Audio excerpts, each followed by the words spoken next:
శుభాలు తెలియజేస్తూ ఉన్నాను. పరిశుద్ధ కాలంలో క్రితం తర్వాతి 16వ ఆదివారం దైవారాధనలో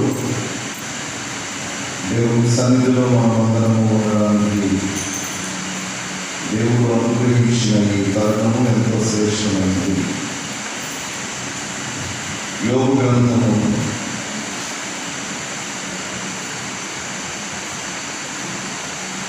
5వ అధ్యాయం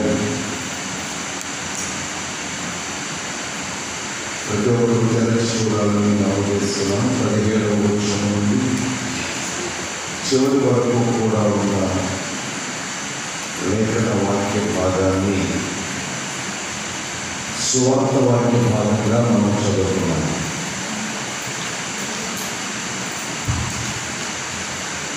ఈ వాక్యమును ఆధారం చేసుకొని యోగు గ్రంథము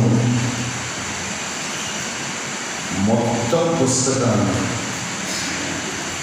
ఇందులో ఉన్నటువంటి చరిత్రని ఈరోజు ఈ 2 లేఖన వాక్య భాగాలు అనగా పత్రిక మరియు సువార్త వాక్య భాగాలు వాటిని కాసేపు సాధారణంగా ఆదివారపు సందేశాలు నూతన సంఘములు 3 పాట మనం ప్రస్తావించుకుంటాం. కొన్ని గ్రంథాలలో ఉన్న లేఖన వాక్యాలు అరుదుగా వస్తూ ఉంటాయి. అలా వచ్చేటటువంటి గ్రంథంలో ఒకటి యోగు గ్రంథం. మొత్తం ఎన్ని అధ్యాయాలు ఉన్నాయి చెప్తారు? 40. ఇప్పుడు ఈరోజు 42 అయిపోవడం టోటల్ చరిత్ర.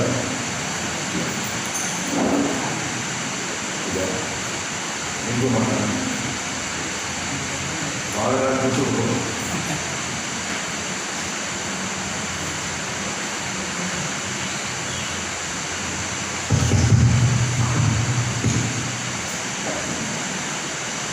పదిహేడవ వచనంలో 5వ అధ్యాయం 17వ వచనంలో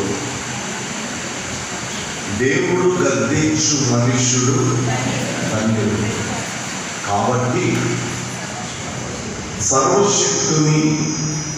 సర్వశక్తులకు దేవుని శిక్షను తృణీకరింపకు. ఆయన గాయపరిచి గాయము కట్టును, ఆయన గాయములు చేయును, ఆయన చేతులే స్వస్థపరచు. ఈ 2 వచనాలలో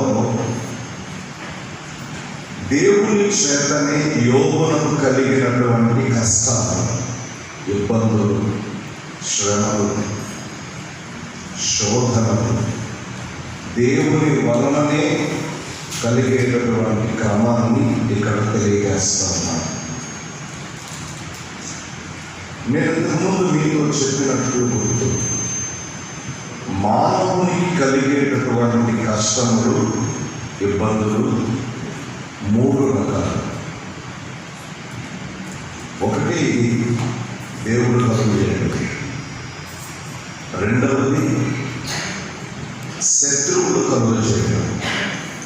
మనల్ని బాధ పెట్టేటటువంటి వాళ్ళు ఎవరైనారు?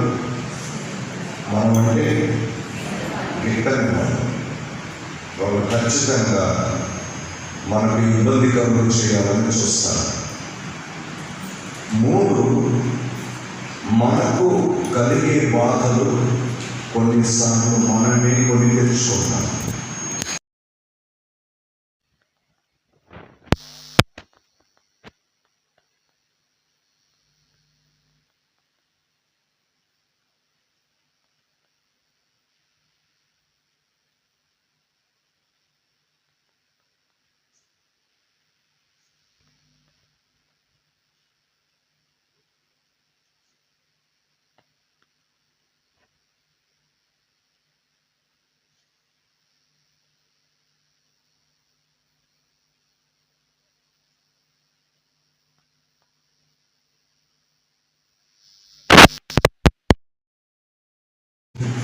దేవుడు కలిగించడానికి అపవాది కారణం అయింది.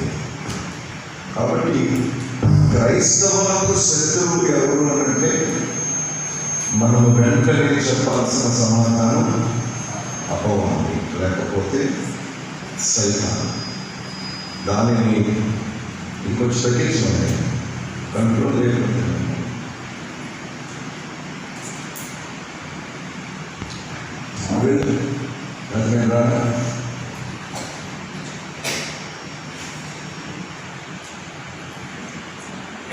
యోబు గ్రంథం 1వ అధ్యాయంలో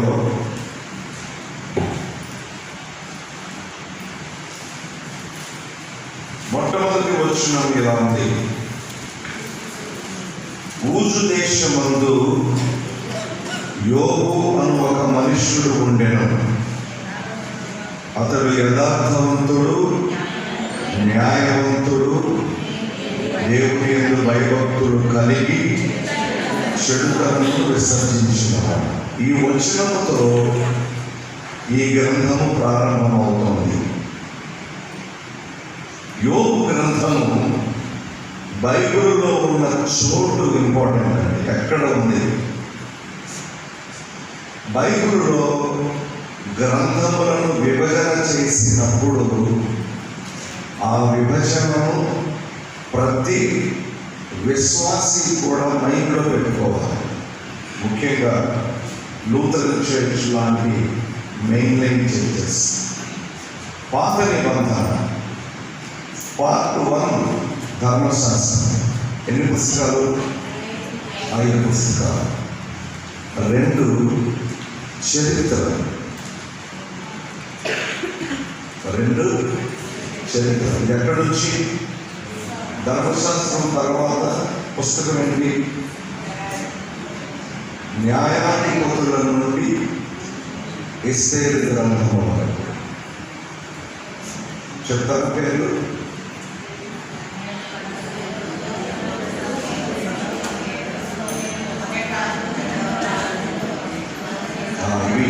ఓకే బాగా చెప్తాను. యెహోషువ మర్చిపోయాడు. న్యాయాధిపతులు అన్నాను. యెహోషువ ధర్మశాస్త్రం తర్వాత వచ్చే పుస్తకం యెహోషువ న్యాయాధిపతులు. అక్కడ వరకు. సో ఈ పార్ట్ 2 పేరేంటి? చరిత్ర. 3 జ్ఞాన సాహిత్యం. ఇక్కడ ఎస్తేరు తర్వాత ఏ బుక్ ఉంది? యోబు ఉంది. కాబట్టి ఇప్పుడు యోబు గ్రంథము ఏ విభాగానికి చెందింది? జ్ఞాన సాహిత్యం. ఇది కావ్య రూపంలో ఉన్న పుస్తకాలు. అంటే ఒక మనకి తెలుగులో గద్య భాగం పద్య భాగం అని ఉంటుంది కదా తెలుగులో. ఇది ఏ భాగం? కావ్య రూపం అంటే గద్య భాగం పద్య భాగం.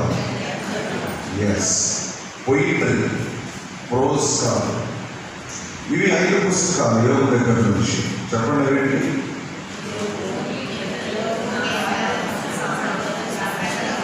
యోబు, కీర్తనలు, సామెతలు, ప్రశాంతి, అంతే. ఈ 5 కూడా ఒకే పేపర్ మీద రాయబడినాయి. ఒకే గ్రంథపు చుట్టలో మనకి ఆరంభంలో దొరికినాయి. అయితే ఇది ఉండడం ఎస్తేరు గ్రంథం తర్వాత ఉంది. కానీ యోబు అనే వారి చరిత్ర ఎప్పుడు జరిగిందంటే ఆదికాండము 12వ అధ్యాయం నుంచి ఎవరి చరిత్ర ప్రారంభమవుతుంది? అబ్రహాం. అక్కడ నుండి ఆదికాండము 2 పార్టులు. 1 ఆదిమ సంగతులు, 2 పితరుల చరిత్ర. ఆదిమ సంగతులు అనేది మొదటి 11వ అధ్యాయం. 12వ వచనం నుండి 50వ అధ్యాయం వరకు పితరుల చరిత్ర. పితరులు ఎంతమంది? 3. ఏంటి వాళ్ళ పేరు? అబ్రహాము, ఇస్సాకు. ఇంగ్లీష్లో పేట్రియార్కల్ హిస్టరీ అని చెప్తారు. ఈ 12వ అధ్యాయంలో అబ్రహాం ఉన్నాడు. సరే, అతని కంటే యోగు మొదటివాడు. అతని కంటే యోగు, అబ్రహాం అంటే ఆది కాండపు గ్రంథములో ఉన్న వ్యక్తులు ఏ కాలము వాడో యోగు ఆ కాలంలో. అంటే ఇప్పుడు యెహోషువ దగ్గర నుంచి ఎస్తేరు వరకు చరిత్ర ఉంది కదా, వీటన్నిటికంటే కూడా ముందు చూడడం. అది యోగు గ్రంథము ఉన్న స్థానం. యోగుని గురించి ఈ గ్రంథకర్త ఏమని పరిచయం చేస్తున్నాడంటే, ఒకటి, మనుషుల పట్ల అతడు ఎలా ఉన్నాడు. రెండు విషయాలు ఉన్నాయి, యథార్థవంతుడు, న్యాయవంతుడు. చెప్పడం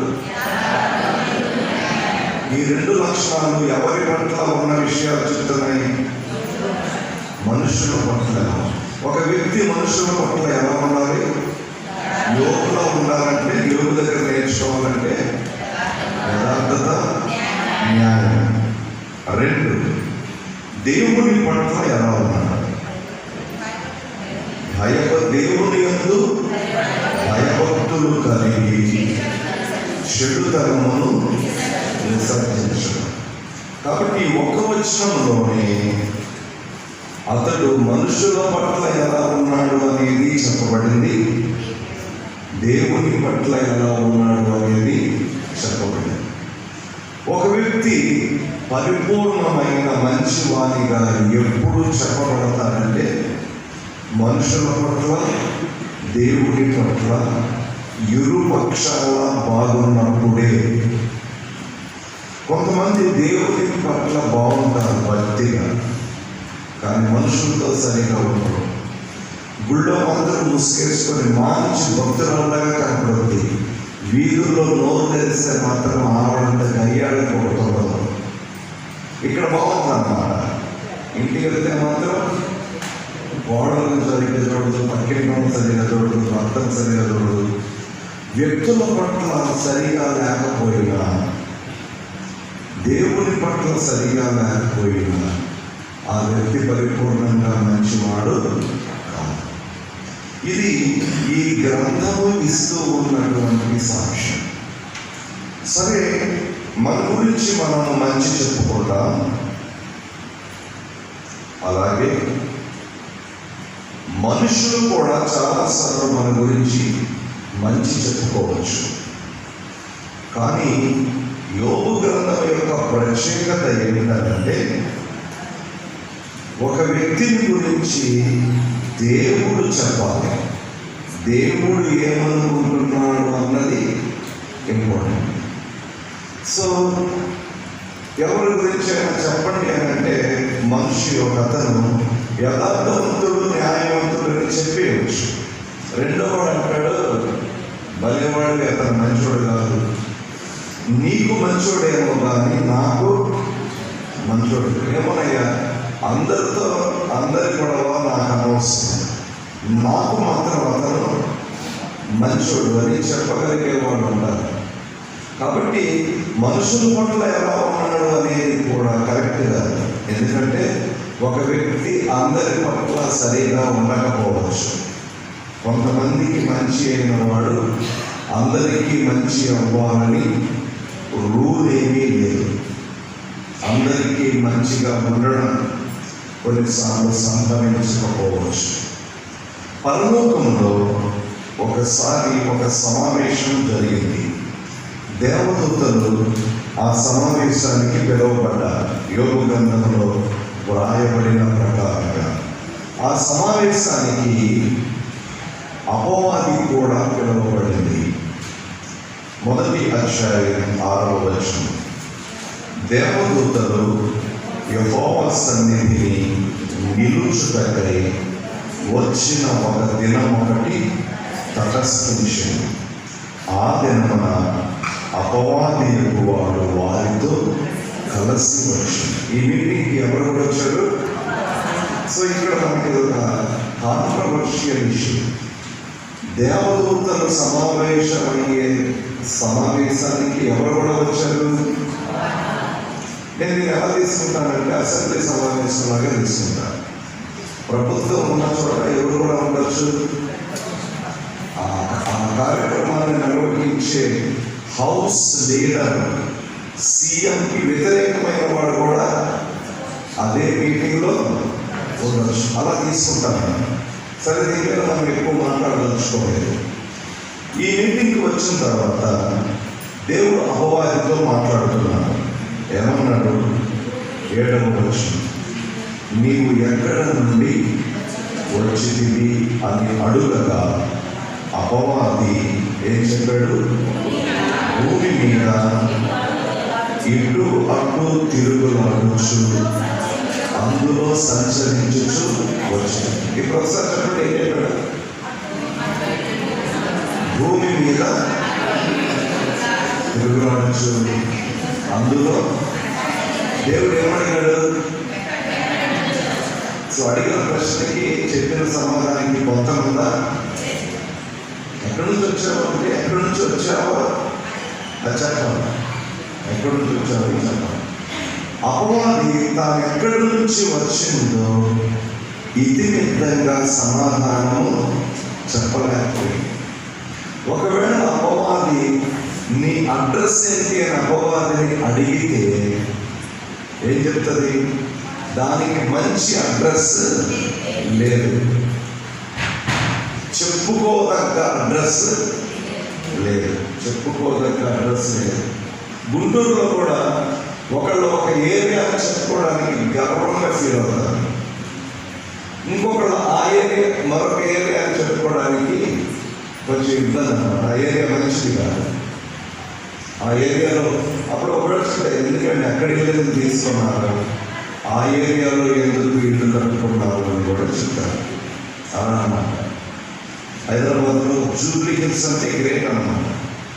జూబ్లీ హిల్స్ అని చెప్పుకుంటే గ్రేట్. అలా కాకుండా పాత బస్సు గల్లీ అన్నాను అనుకోండి, కొంచెం ఇబ్బంది కదా. స్లమ్స్ గురించి చెప్తే మనకు తెలుసు, అపవాది పాతాళానికి సంబంధించింది. ఇంకా చెప్పాలంటే మంచి లేని చోటు ఏదైనా ఉంటే అక్కడ ఎవరుంటారు? అందుకని అపవాది ఏం చెప్పింది? మళ్ళీ చెప్పండి. ఇటు అటు ఎవరు తిరుగుతారు చెప్పమంటారా? పని పాట లేని వాళ్ళు తిరుగుతారు. సో పని పాట లేని వాళ్ళకి ఉన్న పని ఏంటి? పని పాట. భూమి మీద ఇటు అటు ఎవరు తిరుగుతారంటే బాగానే చెప్పారు. Very good. మీకు 10 మాటలు. ఇటు అటు ఎవరు తిరుగుతారు? పని పాట లేని వాళ్ళు తిరుగుతారు. సో పని పాట లేని వాళ్ళకి కూడా పని ఏంటి? వాళ్ళకు పని ఉంటుంది. చెప్పమంటారా? జాతీయ దగ్గర రండి, రహస్యం. పని పాట లేని వాళ్ళ పని ఏంటంటే వేరే వాళ్ళ పని చెప్పడం. వాళ్ళని కూర్చుంటారు అన్నమాట. పాపం అర్జెంటుగా ఎవరో పనికి వెళ్ళిపోతారు. ఎవరు రా అంటారు. సార్ పని ఉంది, ఉంటుందా రోజులు ఉండే పని. సరే కానీ ఏంటి మీ వీధిలో మన గొడవ అని అడుగుతారు. సార్ పని ఉంది సార్. ఉండవైనా టైం ఉందిరా అంటారు. ఇప్పుడు చేసే పని ఏంటి? పని చేసుకునే వాళ్ళ పనిని. ఇప్పుడు కరెక్ట్ సాధారణ పని అర్థమైంది కదా. పని పాట ఉండదు, పని చేసుకునే వాళ్ళ పనిని అంతే. కరెక్ట్గా చెప్పిన సాధారణ ఎక్కడ నుంచి వచ్చామంటే, అప్పుడు దేవుడు ఎక్కడ ఇటువంటి తిరుగులాడేది? ఎక్కడండి? భూమి మీద. భూమి మీద ఇటు అటు తిరుగులాడు. సో భూమి మీద ఎంత ఉంది? భూమి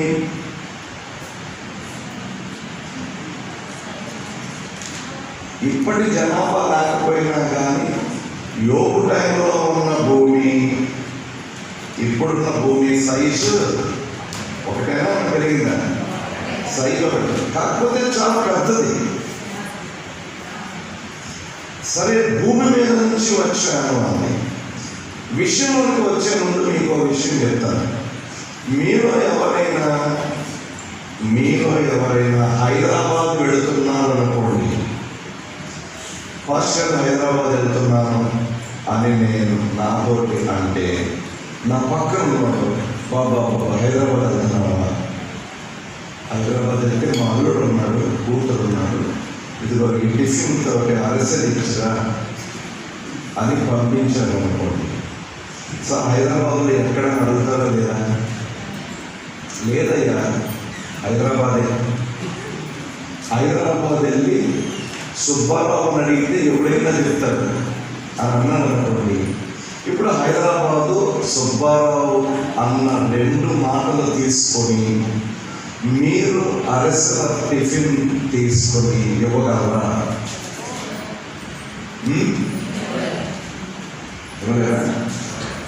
ఇవ్వచ్చు. అప్పుడు ఏం చేయాలంటే టోటల్ హైదరాబాద్ జనాభాలో సుబ్బారావులు ఎంతమంది ఉన్నారో లెక్క తీయాలి. ఉన్న సుబ్బారావులో రాజమండ్రి నుంచి వచ్చిన సుబ్బారావులు ఎంతమంది ఉన్నారో నెక్స్ట్ లెక్క తీయాలి. రాజమండ్రి నుంచి వచ్చిన సుబ్బారావులో అబర్దిపేట అల్లుడు ఎవడో లెక్క తీయాలి. అప్పుడైతే ఇచ్చేయచ్చు. చాలా ఈజీ కదా. ఎలా ఉంది? భూమి మీద ఎటువంటి తిరుగులాడుతూ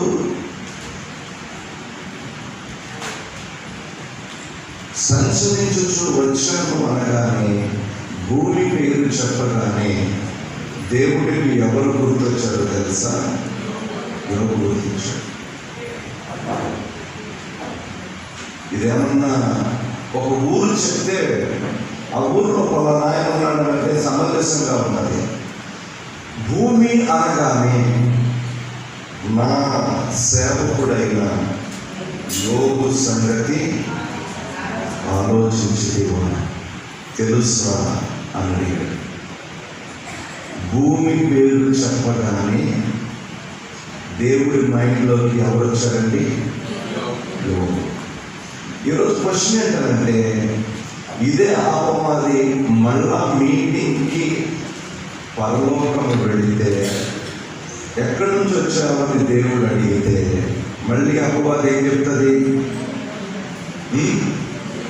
చెప్పండి రా, అటు ఇటు అందులో. అప్పుడు దేవుడు, అదే భూమి మీద నుంచి వచ్చావా? అబర్దిపేటలో పలానా ఆయన నా సేవకుడు ఉన్నాడు అని అనగలుగుతారా? అనగలిగితే ఎంత గొప్ప. చాలా ఇంపార్టెంట్ పాయింట్ ఇది.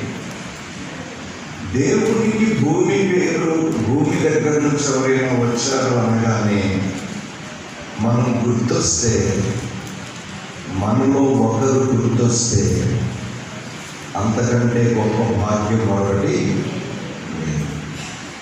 ఇప్పుడు దేవుడు ఏమంటున్నాడు? తర్వాత వచనం చూడండి, 8వ వచనం 2వ భాగం. అతడు యథార్థవంతుడు, న్యాయవంతుడు, దేవుని యందు భయభక్తులు కలిగి చెడుతనమును విసర్జించిన వాడు భూమి మీద అతని లాంటి వాడు. ఒకవేళ నేను దేవుణ్ణి ఏం కావో భూమి మీద కొన్ని లక్షల మంది ఉన్నారు కదా, భూమి పేరు చెప్పగానే యోగు పేరు ఎందుకు గుర్తొచ్చింది అని అడిగితే దేవుడి లాస్ట్ మాట చెప్తాడు అన్నమాట. అతని లాంటి భూమి మీద. ఇప్పుడు మొదటి వచనంలో చెప్పబడిన మాటకి, 8వ వచనంలో చెప్పబడిన మాటకి ఏంటి కదా? మొదటి వచనము మనుషులు ఇస్తూ ఉన్న సాక్ష్యం, 8వ వచనము ఎవరు ఇస్తున్న సాక్ష్యం? ఏది గొప్పది? ఒక వ్యక్తి ఎలాంటి వాడో ఎవరు చెప్పాలా? ఒకవేళ మనుషులు మొత్తం కలిసి నిన్ను చెడ్డోడని అననివ్వండి, దేవుడి దృష్టిలో మనం ఎలా ఉన్నామనేది ఇంపార్టెంట్. సేమ్ మొదటి వచనంలో ఏం రాయబడిందో 8వ వచనంలో కూడా అదే రాయబడింది. కానీ మొదటి వచనం చెప్పింది వేరు, 8వ వచనం చెప్పిన వాడు మాత్రం దేవుడు. ఎందుకు అనంటే ఇతడు వ్యక్తిగతంగా మంచివాడు, మనుషుల పట్ల మంచివాడు, దేవుని పట్ల మంచివాడు, చివరికి తన ఫ్యామిలీ పిల్లలని పెంచి పెద్ద చేసే విషయంలో కూడా అతడు చాలా జాగ్రత్త కలిగిన వాడై ఉన్నాడు. అతను కుమారుడు కుమార్తెలు మొత్తం ఎంతమంది అండి? 10 మంది. ఇక్కడ రాయబడి ఉందా? 2వ వచనంలో ఉంది, 7 కుమారులు 3 కుమార్తెలు, టోటల్ 10 మంది. 5వ వచనంలో పిల్లలు వారి విందు దినములు పూర్తి కాగా యోబు తన కుమారుడు పాపము చేసి తమ హృదయములలో దేవుని దూషించితేనేమో అని వారిని పిలవనంపించి వారిని పవిత్రపరచి పొద్దున్నే లేచి వారిలో ఒక్కొక్కరి నిమిత్తమై దహన బలి అర్పించుచు ఉంచారు. ఈ వచనం తన పిల్లల విషయమై ఒకవేళ వారి వయస్సును బట్టి, బలహీనతను బట్టి, లేకపోతే స్నేహితులను బట్టి, పరిస్థితులను బట్టి వారు ఏమైనా పాపము చేశారేమో అని ఒక్కొక్కరి కోసం దహన అర్పిస్తూ ఉండేవారు. అంటే ఇతని విషయంలో మనం గ్రహించాల్సింది, అందరూ పిల్లలు ఒక్కొక్కసారి పిల్లల్లో కూడా తల్లి ఒకరికి ఇష్టమైతే తండ్రి మరొకరికి ఇష్టం. కొన్నిసార్లు కొంతమంది తల్లిదండ్రులు మన ఇండియాలో సహజంగా ఏం చేస్తారంటే మగపిల్లలనేమో కాన్వెంట్లో వేసి ఆడపిల్లలనేమో గవర్నమెంట్ బడిలో వేస్తారు. ఎందుకలా వేసారని అంటే ఆ ఫీజులు ఎక్కువ కదండి అంటారు. నాతోటి నాకు తెలుసు వాళ్ళు అబద్ధం ఆడుతున్నారు. నిజం ఏమిటో మీకు తెలుసు. కానీ ఇతను ఏం చేశాడు? మగపిల్లలు లేదు, ఆడపిల్లలు లేదు, అందరి విషయంలో అతనికి అలా చేశాడు. బైబిల్లో మనకి కుమారుడు అనే మాట కనపడింది కదా, కుమారులను అనుకోవడానికి వీల్లేదు. కుమారుడు యెహోవాను గురించి స్వాస్యం అంటే కుమారులైనా కుమార్తెలైనా అని అర్థం. మీరు వేరే వాక్యోపదేశకులు ఎవరైనా కుమారులంటే కుమారులే, కుమార్తెలంటే కుమార్తెలు అంటే దాన్ని మీరు నమ్మితే నేనేం చేయలేను.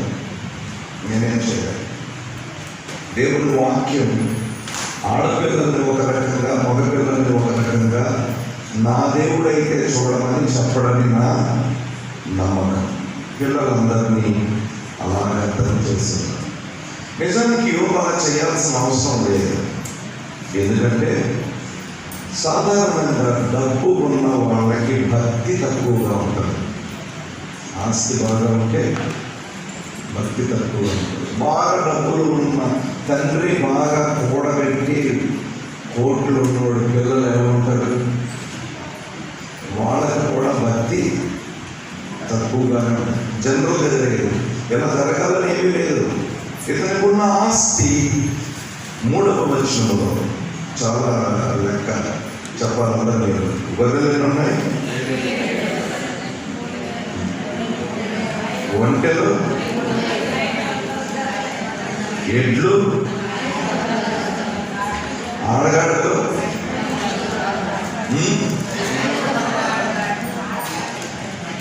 ఆడగాడలు ఏనండి, మగ్గాడలు. ఇంచుమించు మగ్గాడలు రాయాలి, ఆడగాడలు రాస్తాయి. సో మగగాడలు కూడా ఉన్నాయి, లేకుండా ఉండవు కదా. తర్వాత బహుమంది 15,000 వాటిని పర్యవేక్షించాలంటే పనివాళ్ళు ఉండాలి కదా. వాళ్ళ భార్యలు, వాళ్ళ ఫ్యామిలీస్, మొత్తం మీద ఒక ఊరు అన్నమాట. యోబు అని అంటే ఒక ఊరు. తూర్పు దిక్కున జనులందరిలో అతడే గొప్పవాడు. So this is the situation of Job family. యోబు యథార్థవంతుడు, న్యాయవంతుడు అని అంటే అపవాది 9వ వచనంలో ఓరకయ్యే దేవుని యందు భయవంతుడు అలవాడాయన, నీవు అతనికి అతని ఇంటి వారికి అతనికి కలిగిన సమస్తమునకు చుట్టూ కంచె వేసింది కదా. నాకు తెలిసి యోబు ఇల్లు చాలా పెద్దదండి. ఇంత ఆస్తిపరుడు ఇల్లు మామూలుగా కట్టుకోవడం. నాకే ఇంత ఆస్తి ఉంటే నా ఇల్లు మామూలుగా ఉండదు. ఎన్నో గదులతో కట్టేస్తుంటారు. అలాగే ఉంటుంది. దాని చుట్టూ ప్రహరీ, ప్రొటెక్షన్. కానీ అపవాది ఏం చెప్తుందో తెలిసిన, యోబు అతని ఇల్లు, అతని ఇంటి చుట్టూ ఉన్నటువంటి ప్రొటెక్షన్, అతని కాపలాదారులు, సెక్యూరిటీ గార్డ్స్, వీటన్నింటికంటే మించి యోబు ఇంటి చుట్టూ ప్రొటెక్షన్ ఎవరు అని సాతాను సాక్ష్యం ఇస్తుంది? దేవుడు. ఈ సంగతి యోబుకు తెలిసినా తెలియకపోయినా పరలోకంలో మాత్రం సంభాషణ ప్రకారంగా ఎవరు దేవుడు, ఎవరు యోబుకు కాపలాగా ఉన్నారంటే దేవుడు. నీవు అతని ఇంటి చుట్టూ కంచె వేస్తావు. అది తీసేస్తే అతని సంగతి ఏమిటో తెలియదు. సరే తీసేస్తాను పో అన్నాడు.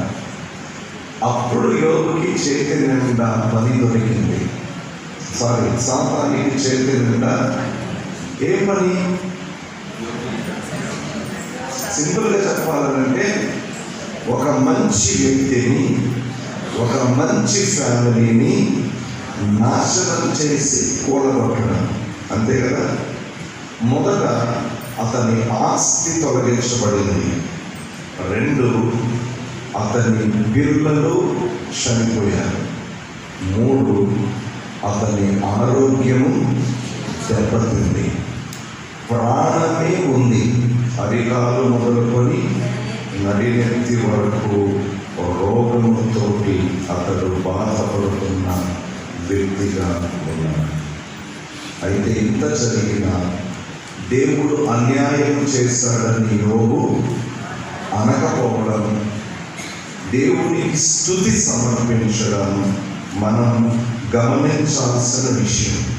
ఒక మాటలో చెప్పాలంటే ఈ సిచ్యువేషన్ ఏర్పడితే ఒక వ్యక్తి ఎలాగైనా మారిపోవచ్చు. నాకు తెలిసి ఎలా మారిపోతాడో నా ఊహలో చెప్తున్నా.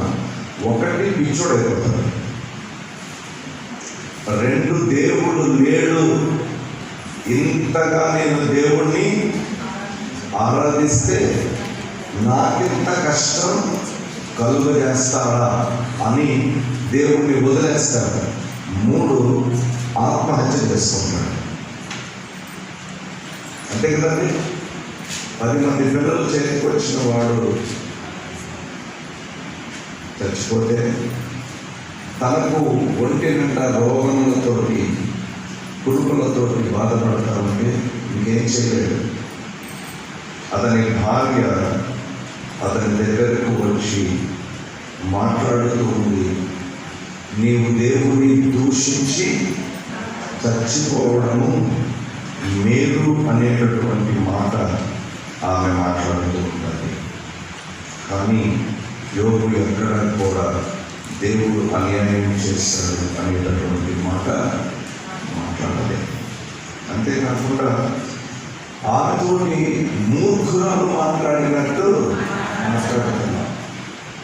చాలా విచిత్రమైన మాట తన భార్యతో అంటాడు, దేవుని వలన మనము మేలే అనుభవించాలా, కీడు ఎందుకు అనుభవించకూడదు?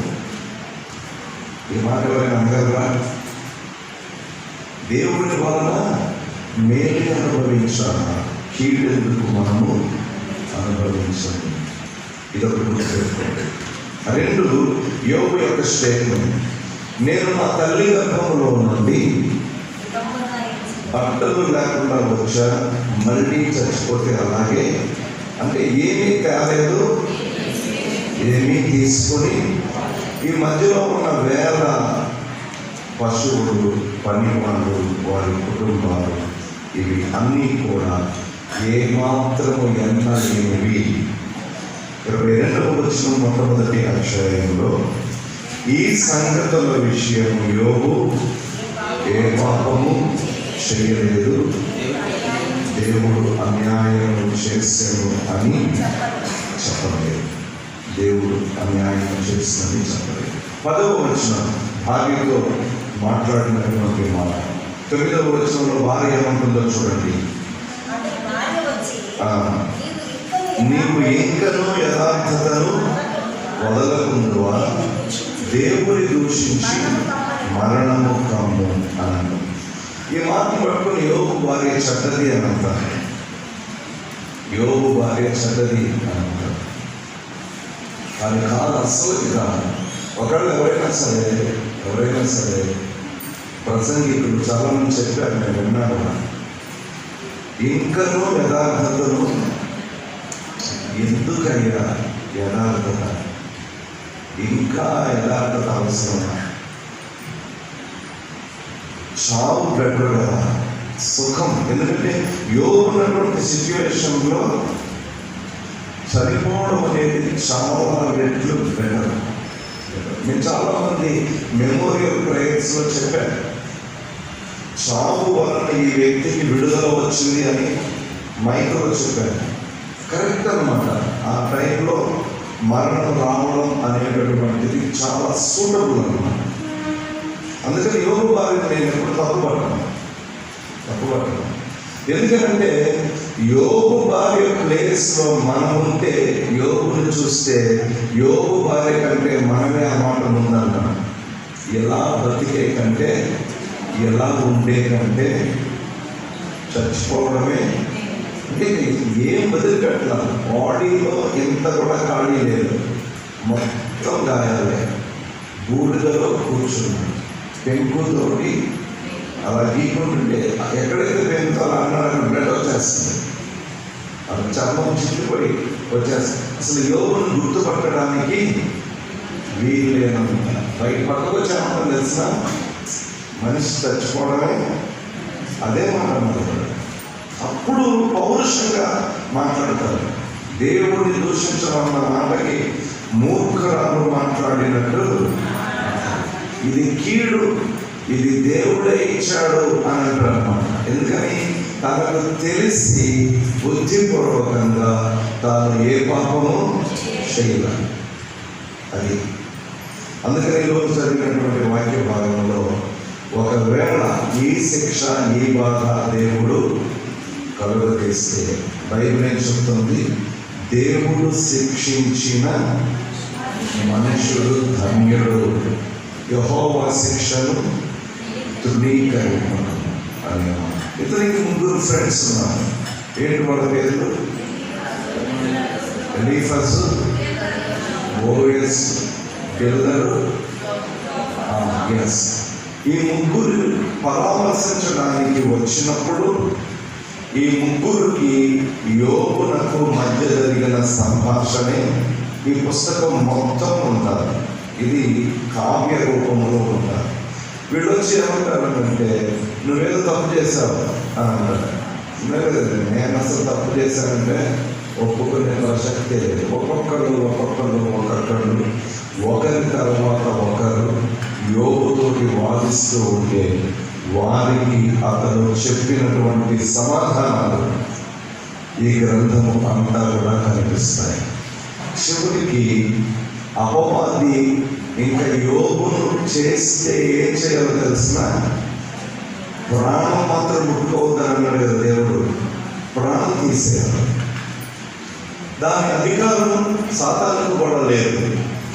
ఒకవేళ ఇప్పుడు ఆ స్థితిలో ఉండి ప్రాణం పోతే అతను ఎక్కడికి వెళ్తాడు? పరలోకానికే వెళతాడు. ఇప్పుడు ఊరకయ్య అతడు భక్తి కలిగి ఉన్నాడు అన్నది ఎందుకు? నీ మీద అతను భక్తి కలిగి ఉండలేదు అని నిరూపిస్తాము అని పందెం కట్టి మరీ వెళ్ళింది. దానికోసం చేయాల్సిందంతా చేసింది. ఇంకా మిగిలిందంతా ఏంటంటే ప్రాణం తీసివేయడం తప్ప మరొక ఇంక చేయడానికి ఏమీ లేదు. అటువంటి పరిస్థితులలో ఈ గ్రంథములో అపవాది ఓడిపోయింది. చివరికి అది తల వంచుకొని దేవుని సన్నిధి నుండి నిష్క్రమించింది. యోబు గ్రంథం ఆఖరి అధ్యాయం. ఈ యోబు గ్రంథం మొదటి 2 అధ్యాయాలు చదివి మధ్యలోది మొత్తం వదిలేసి ఆఖరి అధ్యాయం చదివితే స్టోరీ మొత్తం వచ్చేస్తుంది.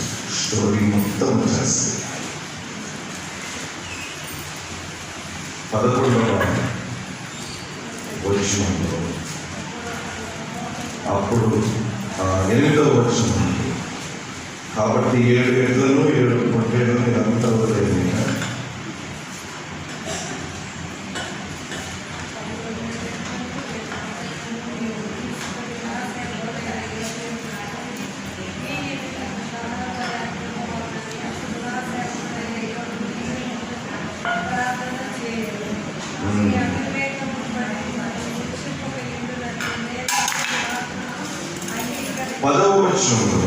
మరియు యోబు స్నేహితుల నిమిత్తము ప్రార్థన చేసినప్పుడు యెహోవా అతని క్షేమ స్థితిని మరలా అతనికి దయచేసాను. మరియు యోబునకు పూర్వము కలిగిన దానికంటే 2 అధికముగా యెహోవా అతనికి. అంటే ఇప్పుడు ఫస్ట్ లెక్క చెప్పుకున్నాం కదా, ఆ లెక్కకి ఇప్పుడు మరలా అతనికి ఎంత వచ్చాయి? 2 వచ్చాయి. 12వ వచనం చూడండి. అప్పుడు యోబు మొదట ఆశీర్వదించిన దానికంటే ఈసారి లెక్క చూడండి. మొదట 7,000 గొర్రెలు, ఈసారి మొదట 3,000 ఒంటెలు, ఈసారి 500 జతల ఎడ్లకు బదులు 500 ఆడగాడలకు బదులు వాటి కూడా మగగాడలు అవి కూడా అలాగే పెరిగాయి. అతనికి మరలా 7 కొడుకులు, 3 కుమారులు. మళ్ళా పుట్టి మళ్ళా పెరిగి మళ్ళా పెద్దవాళ్ళు అయ్యారు. వాళ్ళంతా ఎంత ఈసారి అలా పుట్టారు తెలిసిన వాళ్ళు దాన్ని ఏమంటారు? World beauty, universal beauty. యోబు కుమార్తెలు అంత అందమైన వాళ్ళు ఆ దేశంలోనే లేదు. 14వ వచనంలో పెద్దదాని పేరు ఎమీమా, 2వ దాని పేరు, 3వ దాని పేరు కెరహా. 15వ వచనంలో ఆ దేశమందంతా యోబు కుమార్తెలంత సౌందర్యవంతులు కనబడలేదు. టోటల్ కంట్రీలో ఆ 3 అందగత్తెలన్నమాట. అలాంటి వాళ్ళని ఇచ్చాడు దేవుడు. వాని తండ్రి వాని సహోదరులతో పాటు అంటే ఏం చేశాడు? ఆశను ఎలా పంచాడు? కొడుకులతో పాటు కూతుర్లతో కూడా.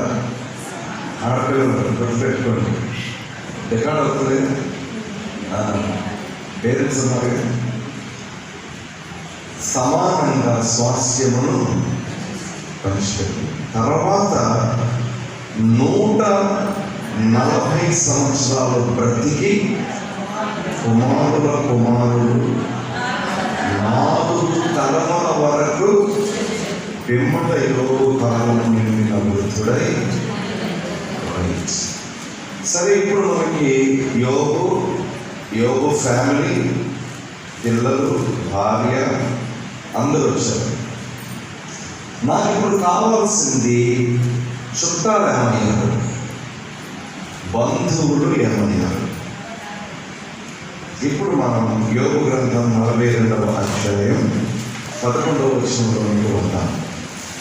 అప్పుడు అతని సహోదరులందరూ అతని అక్క చెల్లెండ్రందరూ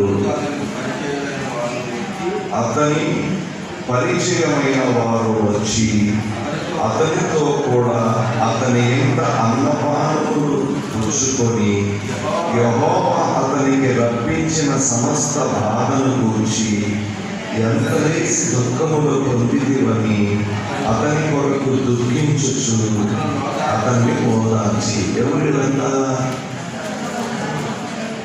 అతని రక్త సంబంధి. వీళ్ళందరూ ఎప్పుడు వచ్చారు?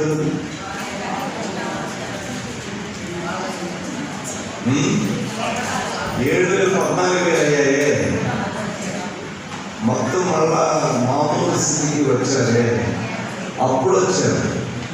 అప్పుడు వచ్చి ఏడుతున్నారంట. బంధువులందరూ కూడా,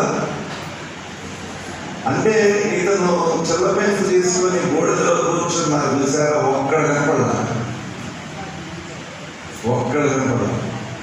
బైబిల్లో ఈ మొదటి 3వ అధ్యాయం నుంచి 42వ అధ్యాయం వరకు కూడా అతని దగ్గరికి వచ్చింది ఎవరు? బంధువులా, ఫ్రెండ్సా? ఫ్రెండ్స్. అందుకని ఏమంటానంటే అక్క చెల్లెండ్రు, అన్నదమ్ములు, బంధువులంత దుర్మార్గులు ఎవరు?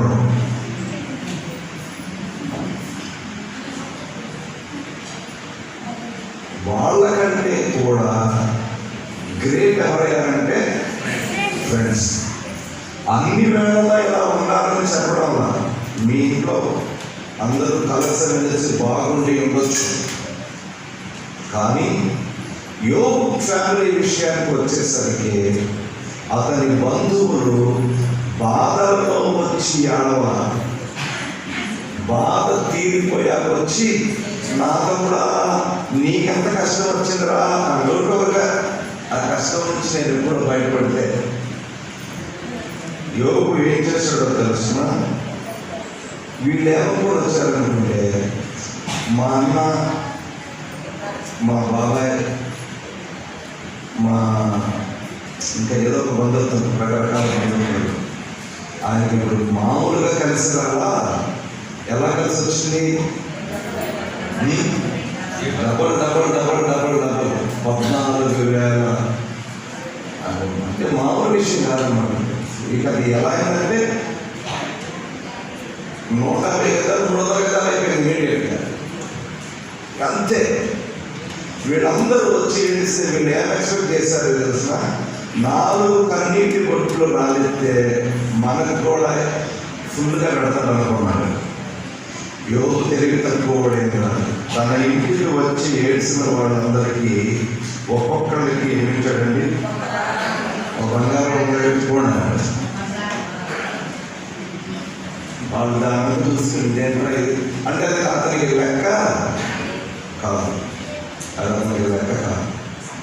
ఓ ఉంగరం ఇచ్చేసి కూడా వెళ్ళిపోవడం. So this is the story. ఈ గ్రంథము నుంచి మనం నేర్చుకునేటటువంటి ప్రాథమికమైన సత్యం, నీతిమంతునికి కలిగే ఆపదలు, నీతిమంతునికి కలిగే కష్టాలు, ఆయనే గాయము రేపును, ఆయనే గాయము కట్టును, ఆయనే ఇబ్బంది పడతారు, ఆయన చేతుల ద్వారానే స్వస్థత అనేది ఇస్తారు. మనం ఏం చేయాలో తెలిసిన?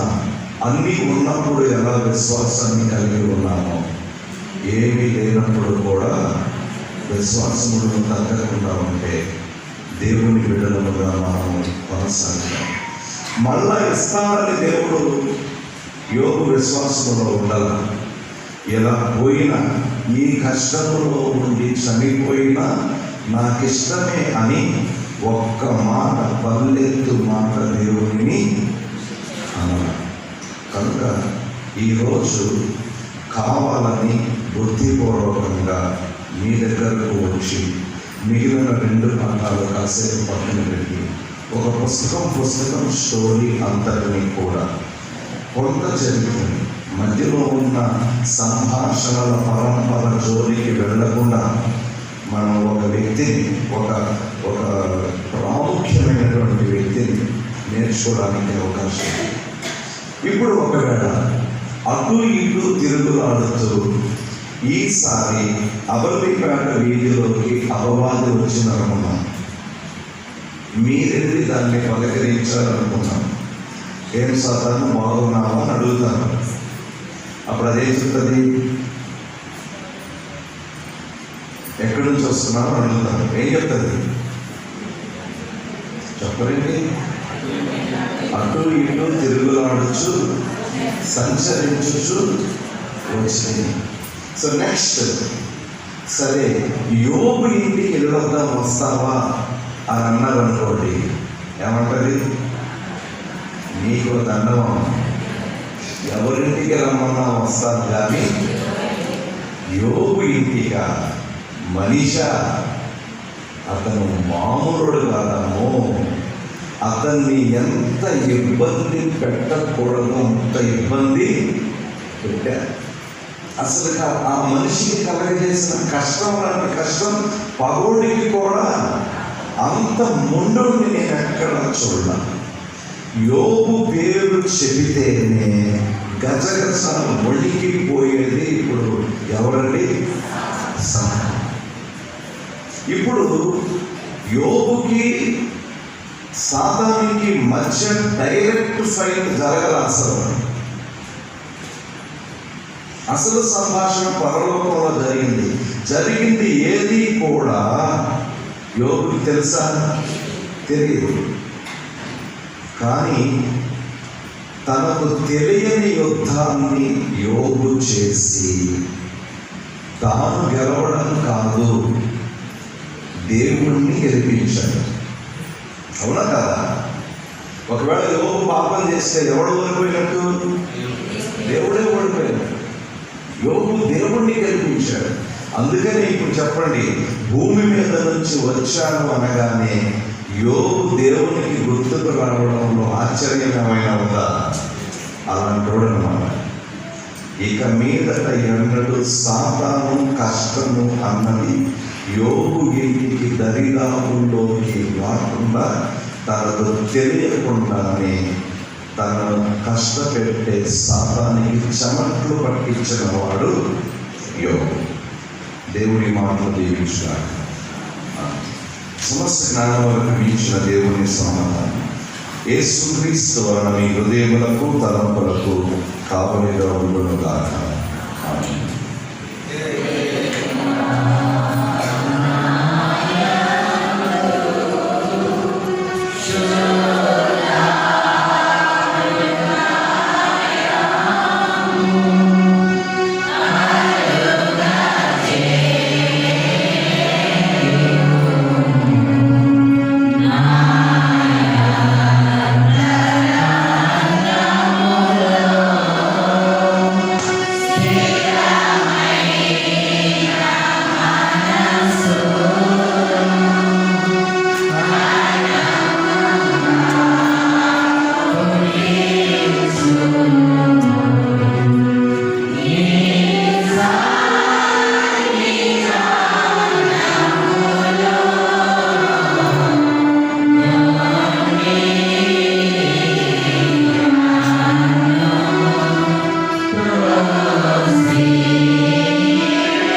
ఈ జీవితంలో చేసినటువంటి మేలును బట్టి, మహోపకార్యములను బట్టి కృతజ్ఞత అర్పణ అర్పించేటువంటి వారు, మృతుపై కానుకలు చెల్లించేటువంటి వారు ముందుకు రావాల్సిందిగా కోరుచున్నాను.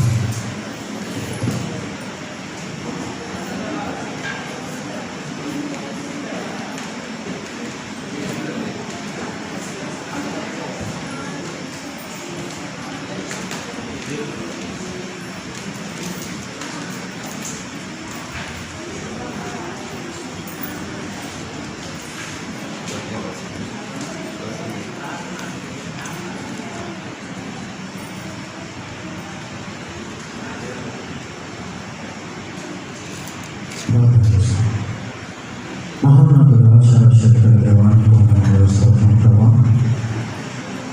గడిచిన పునరుద్ధానాన్ని మనదులమా ఈ పునరుద్ధానాన్ని వరకు ప్రభా మీ యొక్క చాటును మమ్మల్ని భద్రపరిచి ఈ సమయంలో ప్రభా సంఘబిడ్డలో ప్రభా ప్రత్యేక ఆత్మను అర్పించినటువంటి వారు ఉన్నారు ప్రభా. కృతజ్ఞత కానుకలు అర్పించినటువంటి వారు ఉన్నారు ప్రభా. వారి జీవితంలో మీరు చేసినటువంటి మేలును బట్టి ప్రభా, మాకు కార్యములను బట్టి ప్రభా, మీరు వారికి అనుగ్రహించినటువంటి కృపను బట్టి ప్రభా, వారు అర్పించినటువంటి ఆత్మను బట్టి మీ సన్నిధిలో మొరపెడుచున్నాయన. వారు అర్పించినటువంటి ఆత్మలన్నిటినీ ప్రభా మీ పని నిమిత్తం వారు బడి ప్రభా వాటి నుండి పొందేటువంటి దీవెనలన్నింటినీ ప్రభా ఆ బిడ్డలపై దీవించమని అడుగుతున్నాయన. ప్రభా గడిచిన వారం కాలం మంది ప్రభా నీ దగ్గర చాటును భద్రపరిచి ఈ పునరుద్ధానాన్ని నన్ను ప్రభా రీతం తర్వాత పదహారు ఆదివారం ప్రభా నీ సన్నిధిలో ఈ రీతిగా నేను ఆరాధించేటువంటి కృపను మాకు అనుగ్రహించడం మీకు వందనాలు ప్రభా. నీ సన్నిధిలో ప్రభా అర్పణ అర్పించినటువంటి ప్రతి ఒక్క బిడ్డను బట్టి మీ సన్నిధిలో మొరపెడుచున్నాను. పెద్దవారు ఉన్నారు ప్రభా, పెద్దవారికి చక్కని ఆరోగ్యం మీరు అనుగ్రహించమని అడుగుతున్నాం ప్రభా. మీ యొక్క సహాయము ఆ బిడ్డలకు మీరు దయచేయమని అడుగుతున్నాం ప్రభా. వారికి ఇచ్చినటువంటి బిడ్డలను బట్టి ప్రభా, వారికి ఇచ్చిన కుటుంబాలను బట్టి ప్రభా మీ సన్నిధిలో మొరపెడుచున్నాం ప్రభా. ఎవరి బిడ్డలు ఉన్నారు ప్రభా, వారు చేయించిన ఉద్యోగరీతుల్లోనూ ప్రభా, వారు చేయించిన విద్యారీతుల్లోనూ ప్రభా మీరు వారికి సహాయం దయచేయమని అడుగుతున్నాం ప్రభా.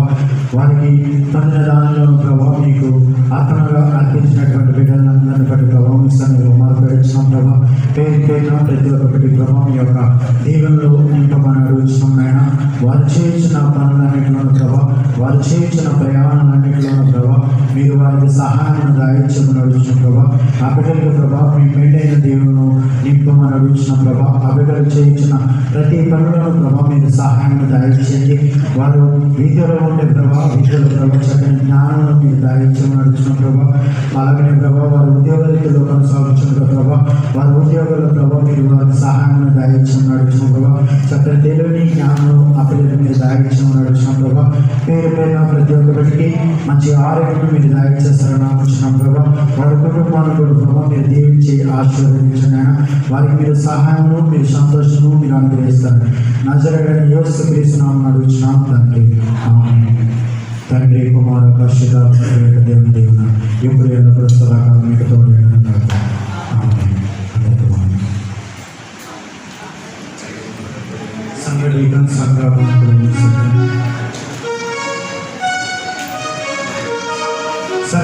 సంఘపాంతులు సేకరించినగా మన సంఘాలను పుస్తకం నుంచి 578 కీర్తన పాడుతాం.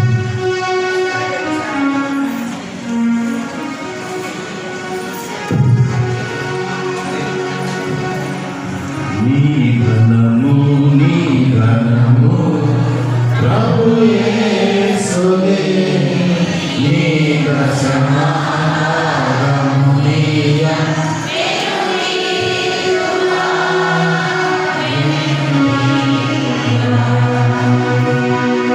Oh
పరిశుద్ధుడా ప్రేమ కలిగిన ఈ పరిశుద్ధమైన పాదములకు వందనములు స్తోత్రం ప్రభా.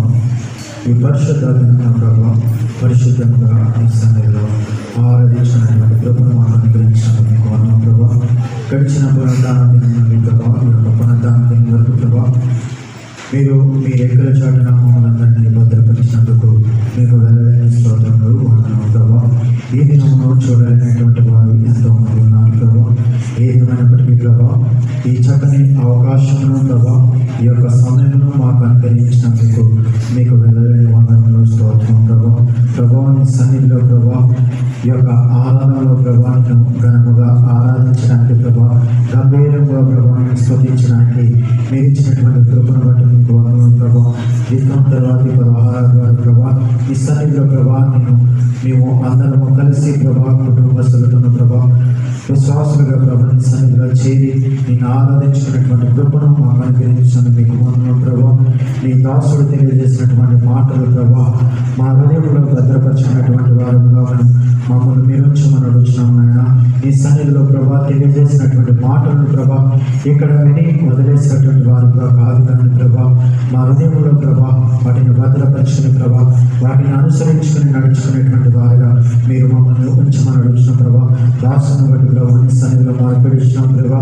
ఆ దాసును పరిచయం బట్టి ప్రభా మరింతగా వారు మమ్మల్ని అడుగుతున్నాం ప్రభా. వారి కుటుంబాన్ని కూడా ప్రభా నీ సన్నిధిలో వారి జీవితంలో ప్రభావం మరింతగాను ప్రభా వారి ఎక్కడో సేవా పరిచయంలో ప్రభావం ముందు కొనసాగలగా మీరు కృపను అనుగ్రహించమని అడుగుతున్నాం ప్రభా. నీ సన్నిధిలో ప్రభా సాధారణమైనటువంటి విశ్వాసం బట్టి ప్రభా ప్రతి ఒక్క బిడ్డను బట్టి మీ సన్నిధిలో మొదలుపెడుచున్నాం నాయన. పేరు పేరున ప్రతి ఒక్క బిడ్డను బట్టి మీ సన్నిధిలో మొదలుపెడుచున్నాం ప్రభా. ప్రతి ఒక్క బిడ్డకి ప్రభా చక్కని ఆరోగ్యాన్ని మీరు దాయించాలని నడుచున్నాం ప్రభా. వృద్ధాప్యంలో ఉన్నటువంటి బిడ్డను బట్టి మీ సన్నిధిలో మొదలుపెడుచున్నాం ప్రభా. ఆ బిడ్డలకి మీరు తోడును సహాయాన్ని మీరు దాయించండి. ఆ బిడ్డలకి ఎటువంటి అవసరతలు ఉన్నాయో ప్రభా మాకైతే తెలియదు కానీ ప్రభా వారి అవసరతలను ఎరిగి ప్రభా వారికి చక్కని ఆరోగ్యం మీరు దాయించేసి ప్రభా వారికి మీరు తోడుగా సహాయాన్ని దాయించమని అడుగుతున్నాం ప్రభా. వారి కుటుంబాన్ని బట్టి ప్రభా వారి బిడ్డలను బట్టి ప్రభా మీ సన్నిధిలో మొరపెడుచున్నాం ప్రభా. ప్రతి ఒక్క కుటుంబంలో ప్రభా మీ సన్నిధిలో మొరపెడుచున్నాం. వారికి మీరు సహాయాన్ని దాయించమని అడుగుతున్నాం ప్రభా. ప్రతి ఒక్క కుటుంబాన్ని మీరు తోడుగా నడిపించుకోమని అడుగుతున్నాం ప్రభా. ప్రభా మీ సన్నిధిలో ప్రభా ఎవరి బిడ్డలను బట్టి ప్రభా చిన్న బిడ్డలను బట్టి ప్రభా మీ సన్నిధిలో మొరపెడుచున్నాం నాయన. ఎవరి బిడ్డలకి ప్రభా మీ సహాయాన్ని మీరు దాయించండి. ఎటో ప్రకృతిలో పోకుండా ప్రభా మీ సన్నిధిలో ఎదిగేటువంటి కృపను ప్రభా ఆ బిడ్డలకి మీరు దాయించమని అడుగుతున్నాం ప్రభా. వారు చేయించిన విద్యలో ప్రభా మీరు వారికి సహాయాన్ని దాయించమని అడుగుతున్నాం ప్రభా. వారికి చక్కని జ్ఞానాన్ని మీరు దాయించమని అడుగుతున్నాం ప్రభా. అదే రీతిగా ప్రభా ఎవరి బిడ్డలు ప్రభా ఉద్యోగంలో కొనసాగుతున్నటువంటి బిడ్డలు ఉన్నారు ప్రభా మీరు వారికి సహాయాన్ని దాయించండి. వారి ప్రయాణంలో కూడా ప్రభావ మీరు వారికి తోడుగా నడిపించుకోమని అడుగుతున్నాం ప్రభా. వారికి మంచి జ్ఞానం మీరు దాయించమని అడుగుతున్నాం ప్రభా. కుటుంబంలో ప్రభా వారు కూడా ఒక సహాయకులుగా ఉంటుంటారు ప్రభా. వారికి మీరు తోడుగా నడిపించుకోమని అడుగుతున్నాం ప్రభా. వారి తల్లిదండ్రులను బట్టి ప్రభా మీ సన్నిధిలో మొరపెడుతున్నాం ప్రభా. ప్రతి ఒక్క తల్లిదండ్రులను బట్టి ప్రభా మీ సన్నిధిలో మొరపెడుచు ప్రార్థిస్తున్నాం నాయన. వారికి మీరు సహాయాన్ని దాయించమని అడుగుతున్నాం ప్రభా. బిడ్డలు ప్రభా వారి కుటుంబం ముందును ప్రభా మీరు వారికి తోడుగా నడిపించుకోమని అడుగుతున్నాం ప్రభా. ప్రభా సండే స్కూల్ బిడ్డలు బట్టి ప్రభా మీ సన్నిధిలో మొరపెడుతున్నాం ప్రభా. ఆ బిడ్డలు కూడా ప్రభా మీరు తోడు నడిపించుకోండి. ఆ బిడ్డలకు మీరు సహాయాన్ని దయచేయమని అడుగుతున్నాం ప్రభా. ఉమెన్ మీటింగ్స్ బట్టి కూడా ప్రభా మీ సన్నిధిలో మొరపెడుతున్నాం ప్రభా. యూత్ మీటింగ్ బట్టి కూడా మీ సన్నిధిలో మొరపెడుతున్నాం ప్రభా. సంఘంలో అనేక కార్యంలో ప్రభా వారి పాల్గొనలు పంపుకుంటున్నారు ప్రభా మీరు వారికి సహాయాన్ని దయచేయమని అడుగుతున్నాం ప్రభా. సంఘంలో ఉన్న ప్రతి ఒక్క విశ్వాసం ప్రభా మీ సన్నిధిలో మొరపెడుతున్నాం ప్రభా. ఎవరికైనా అనారోగ్యంగా ఉంటే ప్రభా ఆ బిడ్డను మీరు ముట్టి స్వస్థపరచమని అడుగుతున్నాం నాయన. సంఘంలో ప్రభా మీ సన్నిధికి రాలేనటువంటి వారు ఎంతో మంది ఉన్నారు ప్రభా. ఆ బిడ్డను బట్టి కూడా ప్రభా మీ సన్నిధిలో మొరపెడుతున్నాం ప్రభా. వారికి కూడా మీ మెంటైన దీవులను దయచేయమని అడుగుతున్నాం ప్రభా. మీ సన్నిధిలో చేరి నేను ఆనందిస్తున్న ప్రతి ఒక్క బిడ్డని మీరు తోడుగా నడిపించుకోమని అడుగుతున్నాం ప్రభా. ఆన్లైన్లో వీక్షిస్తున్నటువంటి విశ్వాసం అందరిని బట్టి కూడా ప్రభా మీ సన్నిధిలో మొరపెడుతున్నాం ప్రభా. దూర ప్రాంతంలో ఉన్నటువంటి బిడ్డలు బట్టి కూడా మీకు ఆలోచిస్తున్నాం ప్రభా. ఆ బిడ్డని మరియు లోతైన సంఘం బట్టి మీ సన్నిధిలో మొరపెడుతున్నాం ప్రభా. ఎంతోమంది ఉద్యోగాలను మీతో ప్రభా దూర ప్రాంతంలో నుండి ప్రభా వారి ఉద్యోగాల్లో కొనసాగుతున్నారు ప్రభా. వారికి కూడా ప్రభా మీ యొక్క సహాయాన్ని ఎల్లప్పుడూ అన్నిటిము ప్రభా మీరు వారికి దాయించమని అడుగుతున్నాం ప్రభా. వారికి మీరు తోడు నడిపించుకోమని అడుగుతున్నాం ప్రభా. దూరంగా ఉంటున్న ప్రభా వారి ఉద్యోగాల్లో ప్రభా కొనసాగుతున్నారు ప్రభా. వారి కుటుంబాల్లో ప్రభా మీరు సంతోషము సమాధానం మీరు నెలకొల్పమని అడుగుతున్న ప్రభా. ఎవరి బిడ్డలు కూడా ప్రభా దూర ప్రాంతం నుండి చదువుకునేటువంటి బిడ్డలు ఉన్నారు, దూర ప్రాంతం నుండి ప్రభా ఉద్యోగం చేసుకునేటువంటి బిడ్డలు ఉన్నారు ప్రభా. వారిని బట్టి కూడా ప్రభా మీ సన్నిధిలో మొదలుపెట్టించినాం ప్రభా. వారికి మీరు సహాయాన్ని దయచేయమని అడుగుతున్నాం ప్రభా. సంఘంలో ఎంతో మంది ప్రభా ఉద్యోగాల నిమిత్తం ప్రభా అనేక ప్రాంతాలకు వెళ్ళిన ప్రభా వారి రాకపోకల్లో మీరు వారికి సహాయాన్ని దయచేయమని అడుగుతున్నాం ప్రభా. అదే రీతిగా ప్రభా సంఘంలో ప్రభా వ్యాపార రీతిగా ఉంటున్న వారందరినీ బట్టి ప్రభా మీ సన్నిధిలో మొదలుపెట్టించినాం ప్రభా. వారికి మీరు సహాయాన్ని దయచేయమని అడుగుతున్నాం ప్రభా. పేరు పేరున ప్రతి ఒక్క బిడ్డ మీ సన్నిధిలో మొదలుపెట్టించినాం ఆయన. సంఘంలో ఇంకా ప్రభా అనారోగ్యంగా ఉన్నటువంటి బిడ్డలు ప్రభా మీరు స్వస్థతను దయచేయమని అడుగుతున్నాం ప్రభా. సంఘంలో ఉన్నటువంటి ఎవరి బిడ్డలు ప్రభా వివాహం కోసం ఎదురు చూస్తున్నటువంటి బిడ్డలు ఉన్నారు ప్రభా. వారికి మీరు సహాయం ప్రభా మీరు దయచేయమని అడుగుతున్నాం ప్రభా. ఆ వివాహం కోసం ఎదురు చేస్తున్నటువంటి బిడ్డలకు ప్రభా చక్కని తోడును మీరు ఏర్పరచమని అడుగుతున్నాం ప్రభా. అదే రీతిగా ప్రభా సంఘంలో ఉన్నటువంటి బిడ్డలు ప్రభా ఎవరైనా గర్భిణీ స్త్రీలు ఉంటే ప్రభా చక్కని కాంతం మీరు దయచేయమని అడుగుతున్నాం ప్రభా. వారికి మంచి ఆరోగ్యము మీరు దయచేయమని అడుగుతున్నాం ప్రభా. అదే రీతిగా ప్రభా మా ఏఎల్సీ సంఘం బట్టి మీ సన్నిధిలో మొదలుపెడుతున్నాం ప్రభా. మా ఏఎల్సీ మోడల్ని బట్టి ప్రభా అదే రీతిగా వారి కుటుంబం బట్టి ప్రభా వారికి మీరు సహాయాన్ని దయచేయండి, వారికి మీరు తోడు నడిపించుకుంటున్నాను. సంఘంలో ఉన్నటువంటి ప్రభా ఏఎల్సీ సంఘంలో ఉన్నటువంటి 6 విషయంలో బట్టి ప్రభా సంఘ నాయకులను బట్టి ప్రభా వారి కుటుంబాలను బట్టి ప్రభా మీ సన్నిధిలో మొదలుపెడుతున్నాం ప్రభా. మా సంఘ బిడ్డలందరినీ బట్టి ప్రభా మా సంఘ విశ్వాసాలందరినీ బట్టి ప్రభా మరొకసారి మీ సన్నిధిలో మొదలుపెడుచే ప్రభా మీ దేని దేవులతో నింపి సంతోషంతో ప్రభా మరొక పర్యం మీరు మరొక సమయంలో మాకు అనుగ్రహిస్తారు. నజరేయుడైన యేసుక్రీస్తు నామమున అడుగుచున్నాం తండ్రి. ఆమేన్. పరలోకమందున్న మా తండ్రి, నీ నామము పరిశుద్ధపరచబడుగాక, నీ రాజ్యం వచ్చుగాక, నీ చిత్తము పరలోకమందు నెరవేరుగాక. ఆమేన్. ఆమేన్. దయచేసి మా దేవా చేసిన క్షమించు ప్రభా, మా పాపములను క్షమించు. మమ్మల్ని శోధనలోకి ప్రవేశించకు, రాజ్యము శక్తి మహిమ నిరంతరము తండ్రి. ఆమేన్.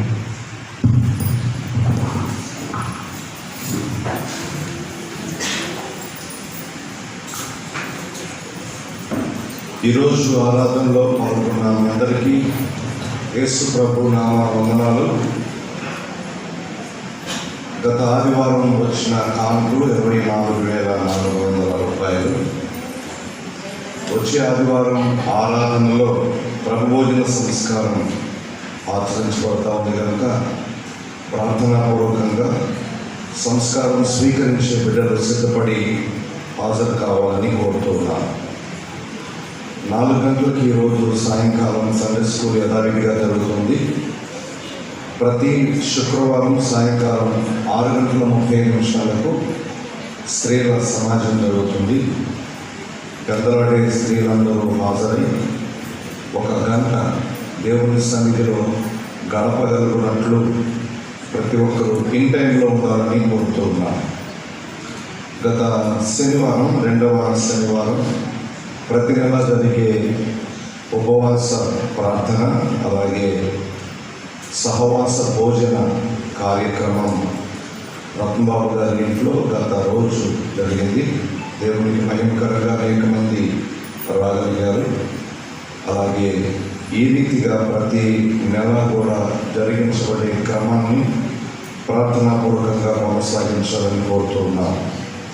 వచ్చే ఆదివారం వెస్ట్ ప్యారిష్ దేవాలయంలో 2వ ఆరాధన అనగా 10:30 జరిగే ఆరాధన యవనస్తుల ఆదివారంగా జరిగించబడతా ఉంది. వెస్ట్ ప్యారిష్ యూత్ నుండి మన సంఘ యూత్ వారికి ఈ ఇన్విటేషన్ అందించారు కాబట్టి తెలియజేస్తూ ఉన్నాను. ఇటీవల విజయవాడ పట్టణానికి సంభవించిన వరద విపత్తును బట్టి Saint Matthew centenary Lutheran church west parish పక్షంగా సహాయ కార్యక్రమం ఫ్లడ్ రిలీఫ్ ప్రోగ్రామ్ అనేది జరిగిస్తూ నిర్ణయించారు. ఈ వారంలో దానిని శుక్రవారం శనివారం నాడు విజయవాడ పట్టణంలో ముఖ్యంగా సింగ్ నగర్ ప్రాంతంలో ఉన్న కుటుంబాలకు ఈ ఫ్లడ్ రిలీఫ్ కిట్స్ అందించబడతాయి. ఒక కిట్ 600 రూపాయల వ్యయం కలిగినటువంటిదిగా అందించబడుతూ ఉంది కనుక మన ఆవర్లీపేట సంఘము నుండి ఎవరైనా ఎన్ని కిట్లైనా అందించవచ్చు. దానిని మన డీకన్స్ ద్వారా వెస్ట్ ప్యారిష్కి అందచేయాలని కోరుతున్నాను. అవి మాత్రమే కాకుండా వాటితో పాటు ఎవరైనా స్టీల్ సామాగ్రి కానీ గ్లాసులు, ప్లేట్లు లాంటివి, వంట సంబంధించిన వస్తువులు కావచ్చు, దుప్పట్లు కావచ్చు అందించవచ్చు. అలాగే మన ప్యారిష్ నుంచి ఈ రిలీఫ్ ప్రోగ్రాంలో ఉండే కిట్లో 5 kgs రైస్, ఒక 1/2 kg కందిపప్పు, ఇంకా మిగిలిన వంట సరుకులు, ఉప్పు, ఆయిల్ లాంటివి, 1/2 లీటర్ ఆయిల్, క్యాండిల్స్, అగ్గిపెట్టెలు, ఇంకా దైనందిన వస్తువులు అవన్నీ కూడా ఉంటాయి. వాటిని ఒక ప్యాకెట్ లాగా కట్టి అందజేస్తూ ఉన్నాను. గత రాత్రి కొంతవరకు వాటిని జరిగించాను. ఈ పేటలో కూడా మన పేట నుండి ప్రేరేపించబడినటువంటి వారు వీటిని అందించవచ్చని తెలియజేస్తూ ఉన్నాను.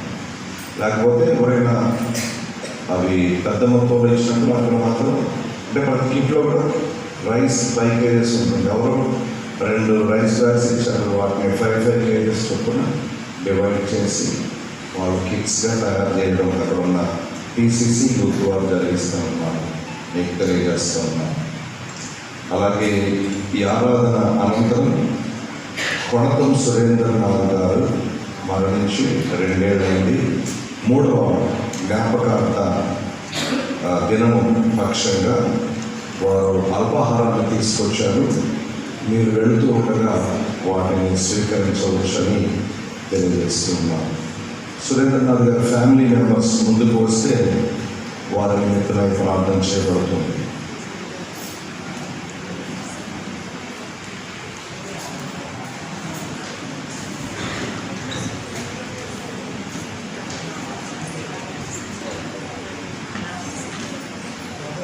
ఈ ప్రార్థన తర్వాత 470వ సంగీతం పల్లవి మాత్రము పాడి ఆశీర్వాదంతో సమర్పిస్తున్నాం.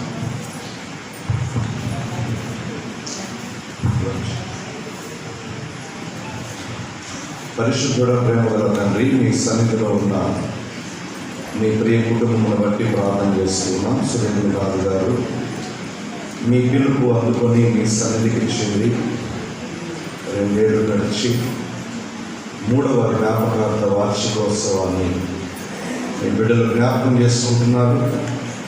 ఆయన విడిచి వెళ్ళిన కుటుంబ సభ్యులు మీ సన్నిధిలో ఉండగా ఇక్కడ ఉన్నవారే కాదు, ఒకవేళ లేకపోయినా ఆయన ఎరిగిన రక్త సంబంధికులు, బంధువులు, స్నేహితులు, సేవకులాశులు వారందరి కోసం ఆయన ప్రార్థన చేస్తున్నారు.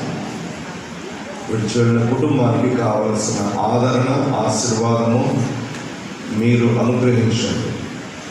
వారి కుటుంబములలో నీ దాసుడు విడిచి వెళ్ళిన జ్ఞాపకాలు, ఆయన ఆశయాలు, ఆయన నుండి సంగ్రహించుకున్న మంచి భవిష్యత్ తరాలకు అందించబడినట్లుగాను, మా తండ్రి నరులాగా తిరిగి రండి అని పిలవగలిగిన అధికారము కలిగిన మీకు మేమందరము లోబడి మా విశ్వాసాన్ని కాపాడుకోవచ్చు. మేము మా మరణము వరకు కూడా నీకు ఇష్టమైన బిడ్డలముగా కొనసాగునట్లు సహాయం చేసి, ఇక్కడ ఉన్న ఈ కుటుంబ సభ్యులకు ఒక్కొక్కరికి ఏ అవసరతలు ఉన్నాయో వాటన్నింటినీ తీర్చి వీరి వలన మీరు మహిమ, ఘనత, ప్రభావాలు పొందండి. వీరి సంతానం, వారు చేసే ఉద్యోగాలు, చదువులు, ఎదుగుదల, వ్యాపారం, ఉద్యోగ ప్రయత్నాలు, ఎవరెవరు ఏ అవసరతలతో మీ సన్నిధిలో ఉన్నారో వాటన్నిటినీ మీ కృపలో తీర్చుము అని ఈరోజు నీ ప్రియబిడ్డలు, నీ దాసుని జ్ఞాపకాలను సిద్ధం చేసిన అల్పాహారాన్ని మీరు పరిశుద్ధపరచి, పవిత్రపరచి దీవించమని యేసు నామమున వేడుకొనొచ్చు ప్రార్థన చేస్తున్నాము తండ్రి. ప్రభువైన యేసుక్రీస్తు కృప, దేవుని ప్రేమ, పరిశుద్ధాత్మ సహాయం మీకు, మీ కుటుంబాలకు కలిగి ఉన్న సమస్తమునకు తోడుగా ఉండును గాక.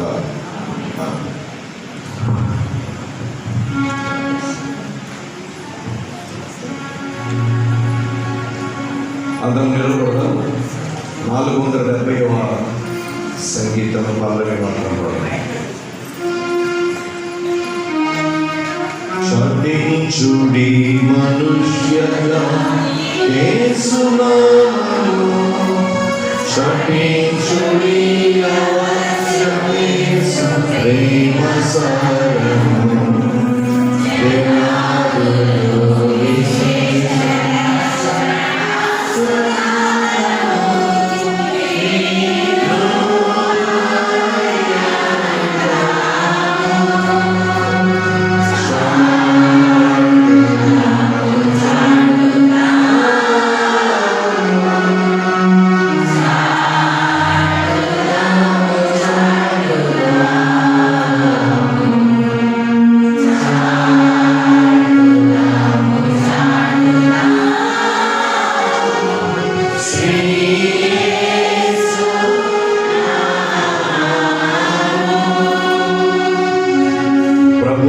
ఆశీర్వదించి నిన్ను కాపాడుగాక. ప్రభు నీకు తన సన్నిధిని ప్రకాశింపజేసి నిన్ను కరుణించుగాక. ప్రభు నీ మీద తన సన్నిధి కాంతిని ఉదయింపజేసి నీకు సమాధానం కలుగ చేయునుగాక.